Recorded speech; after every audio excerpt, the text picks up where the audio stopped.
In Civilization 6, nothing brings more joy than pillaging the common populace and establishing a tyrannical dictatorship that would make Disney's business practices seem ethical. In this Civ 6 video, I'm showing you how to win a domination victory in Civilization 6 through the most important time span, the first 100 turns. We get a start more average than every zombie show since 2010, which is okay since I want as many advantages as a kid from Africa. 0. Build order, I'm going warrior, monument, settler, then 3 more warriors after I get ago-gay, because I'm going for swordsman, meaning I want to go craftsmanship for ago-gay and production towards melee units, into political philosophy for oligarchy, and then military tradition for flanking bonuses. If you're going for a horseman rush, go military tradition first and beeline horseback riding. If not, then political philosophy and then ironworking, into masonry, into archery. The goal on deity is to be faster than dad's leaving to get the milk after the baby's born with blinding speed, and spending time not on domination is going to slow you down, letting the AI make use of its severe early game advantages at the start and getting early walls and crossbows. We meet Mexico City and go Amani for 2 suzeranships early on and a little exploration. Vanderbruni being the next one to give us another side hoe to explore. That came out wrong. Discipline and God King is pretty standard for an early start. The goal is to try and kill 3 barbs, but the problem is that's probably the hardest early Eureka to get in the early game if you're rushing ironworking, and I couldn't do it this game, but that makes things harder, which I like. We meet Coupe early on, which means depending on where his capital is, this might be a difficult domination game, because the AI loves settling on those one-tile middle-of-the-water useless capital cities when playing this goddamn atrocious ferocity. Gorgo 2, that's great. I can dominate her capital before she dominates me in bed. There's bronze working, and with my luck of the 5 iron sources, the one I can get to is in a worse position than the Sahara Desert. That's pretty much what you have to do early on though, as iron early is too massive an advantage and a necessity to give up. And as a quick side note, always go for the civ closest to you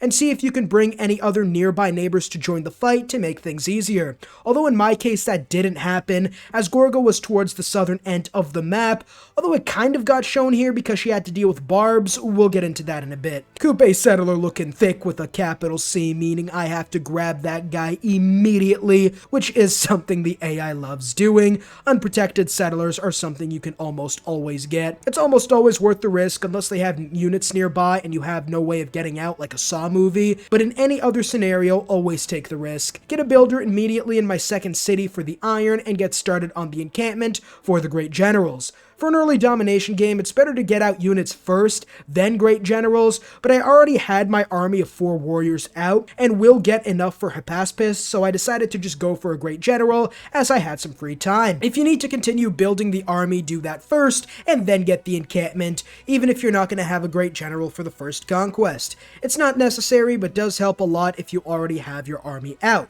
Pantheon time, and unless religious settlements is available or you have lots of camps, go for the district production, unit production, or the free builder. I had the encampment already almost finished, so a builder would make the most sense in this game. Urban planning after the Pantheon to get a big advantage everywhere, and I get Pingala because more science and culture makes a huge difference in getting your tech sooner, and to start dominating a lot sooner. Here comes a swordsman as I upgrade all of them and send them towards Gorgo, my first victim. Oh, don't worry about my honor, I'm about to be shedding some blood real soon. Get that huge early PP just like the people who like and subscribe to this video if they enjoy, and go for oligarchy. 20% unit experience is almost always the best option, and 4 combat strength for melee units is even better if, like me, you're going for a swordsman rush. On to the war.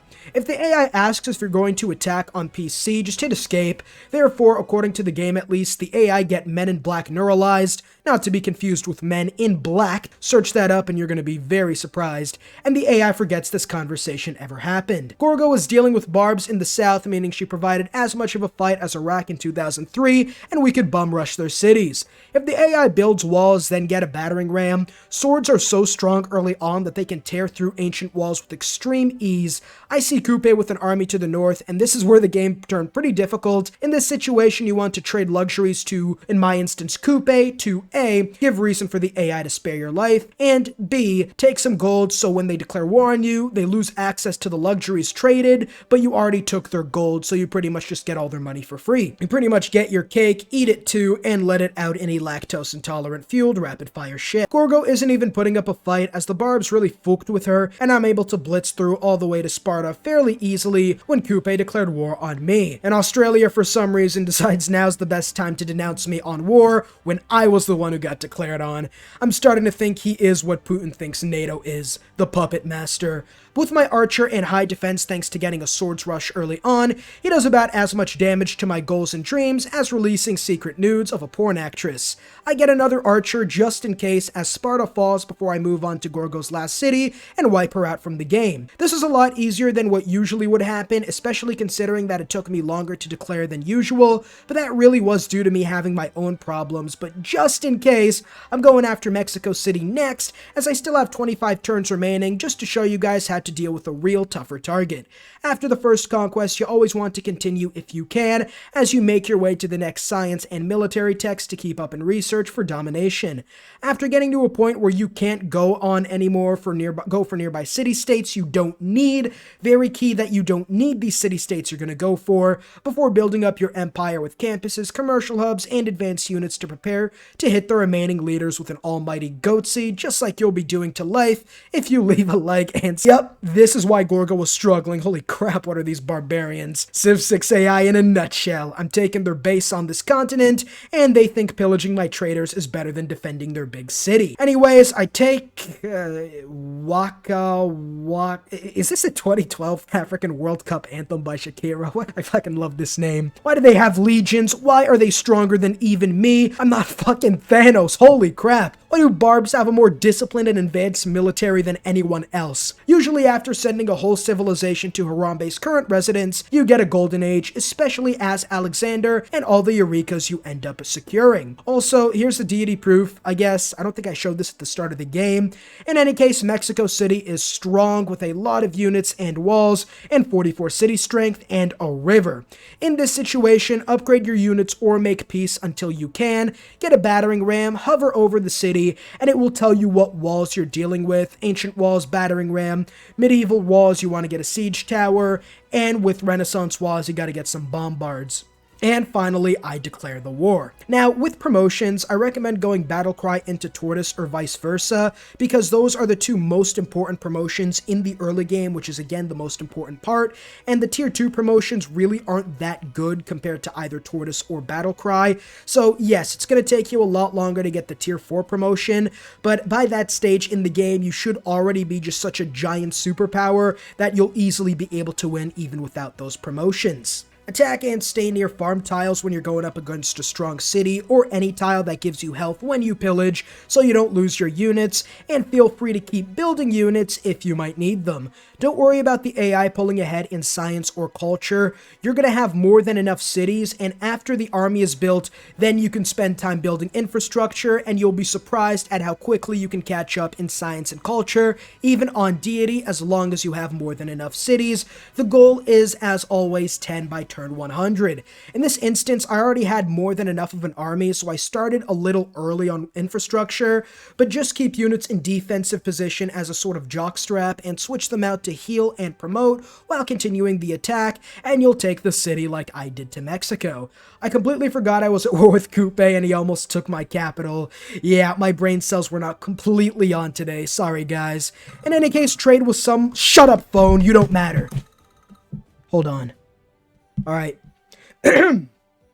I completely forgot I was at war with Coupe, and my brain cells were not completely on today. Sorry, guys. In any case, trade some resources for money, buy some units, and you'll easily be able to hold off any assault, like some pepper spray to a Ted Bundy wannabe.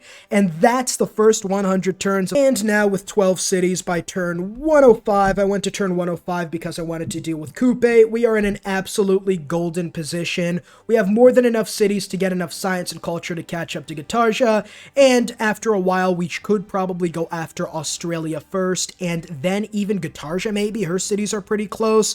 But yeah, at this point, you could even switch to a science victory if you want. There's plenty of other places to settle. But let me know if you want me to continue to the next 200 turns down below in the comments, and leave a like and subscribe to not miss out on future content if you enjoyed, and I'll see you all in the next video. Peace.